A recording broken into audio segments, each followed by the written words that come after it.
경찰이 한국노총과 민주노총 등 8개 사무실에 대해서 압수수색을 벌였습니다. 앞서 경찰은 건설 현장 내 노동조합의 조직적인 불법 행위에 대한 단속을 벌이겠다 이렇게 밝힌 바가 있는데요. 자, 경찰의 대대적인 압수수색. 경찰은 노조가 공사 현장에서 소속 조합원 채용을 강요하고 또 그러지 않았을 경우 금품 등을 요구했다. 반면 전국 민주노총은 부조리 근절을 위해서 노력해온 노조의 탄압은 토건 자본 세력을 위한 것이다 이렇게 맞서고 있습니다. 자, 박 교수님, 무엇에 지금 주목을 해봐야 될까요? 이번 압수수색. 양대 노총의 기득권화 또는 부패에 대해서 사정 정국을 펼치고 있다 이렇게 네. 봅니다. 그런데 자칫 수사가 과유불급 또는 목욕물 벌이려다 애까지 벌이는 거 아닌가, 이 부분에 대해서는 검찰 수사를 우려의 시각으로 바라볼 수밖에 없다. 앞서도 말씀드렸지만 민주노총이나 소위 기득권화된 대기업 노조의 소위 특혜성 논란은 과거에부터 존재를 했습니다. 네. 근데 그런 부분에 한번 좀 변화가 필요하다라고 하는 부분들, 특히 우리 사회의 비정규직이 늘어나고 또 취업하고 있지 못한 실업자 청년들이 많은 상황이기 때문에 이런 소위 기득권화된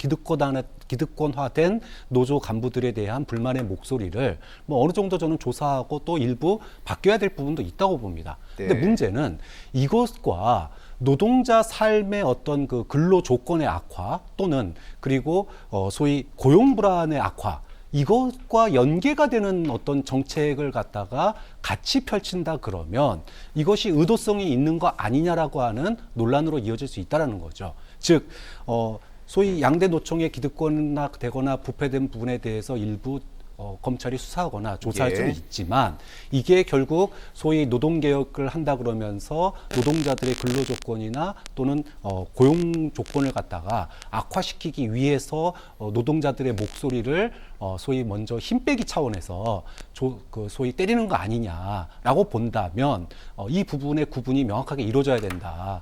예를 들어 소위 지난번에 이제 화물연대 파업에 대해서도 부정적인 여론이 많았지만 그럼에도 불구하고 남아 있는 하루에 16시간 일해서 한 달 벌어야 300만 원 버는 노동자들의 삶은 사실은 그 안에 들어있지 않았거든요. 네. 또 대우조선 해양 때도 마찬가지입니다.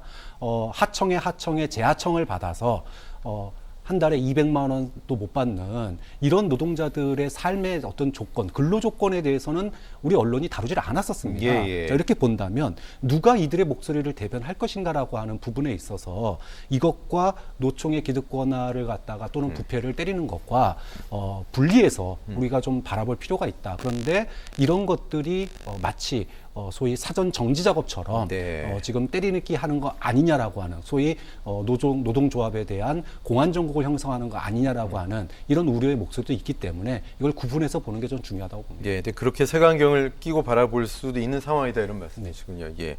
자, 노조들은 강하게 반발하고 있지만 현재 진행되고 있는 건설 현장 불법 행위에 대한 경찰의 수사, 과거와는 좀 다를 것이다 이런 전망도 있더라고요. 지금 양대 노총은 누가 봐도 기득권화돼 있죠. 네네. 그러니까 노조의 존재의 이유는 노동권을 보장하고 사회적 약자가 될 수 있는, 그러니까 정규직, 비정규직을 다 포함해서 네. 그 모두를 대표할 수 있는 그런 입장이 전제돼야지만 노동권이 확실하게 보장받을 수 있다라고 봅니다. 그런데 지금 현재 양대 노총은 그런 것 같지는 않습니다. 우리 사회의 비정규직을 대변한다라고 보기도 어렵고 노동자 전체를 대변하고 있는가, 이 부분에 대해서도 퀘스천 마크가 좀 붙고 있습니다. 예. 자, 노조가 사실 존재하는 것이 맞습니다. 노동조합은 노동권 보장을 위해서 또 법적으로 보장돼 있습니다. 하지만 사회에 끼치는 이익, 노동자의 권익 보호보다 사회에 끼치는 해악이 더 크다면 이것은 수술이 필요하다라고 진단할 수밖에 없습니다. 예. 민주노총이나 한국노총이 어떤 절대적 입지를 가지고 있는 그런 조직과 단체는 아닙니다. 그러니까 지금처럼 무슨 검찰이 수사를 하겠다라고 하면 그 수사에 적극적으로 협조해서 자신들이 결백하다는 것을 입증하려고 이렇게 해야 되는데 지금은 여전히 80년대, 90년대를 연상케 하는 일단 저항하고 보자는 식의 저런 접근은 상당히 좀 후진적이다, 아니면 올드하다 이렇게 볼 수밖에 없을 것 같습니다. 네. 지난번 건설업계 이 노조 관련된 부분은 사실은 또 어떤 측면에서 보면 우리 사회의 관례, 관행을 깨는 이런 계기가 됐다라고 봅니다.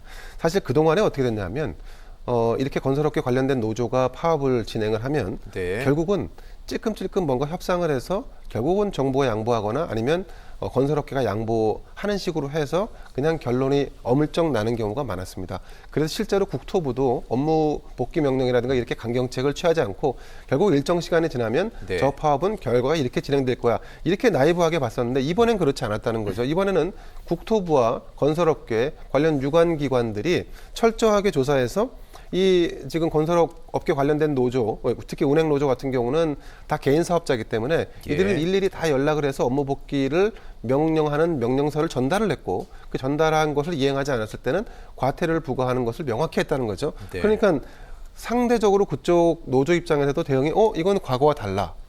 관행과 관례대로 해서는 안 되겠구나. 그래서 결국은 일부가 업무 복귀를 하면서 그 파업이 중단됐던 겁니다. 예. 저는 현 정부가 어떤 노조를 어떤 적으로 간주하고 일방적으로 타도하려고 한다라고 생각하지는 않습니다.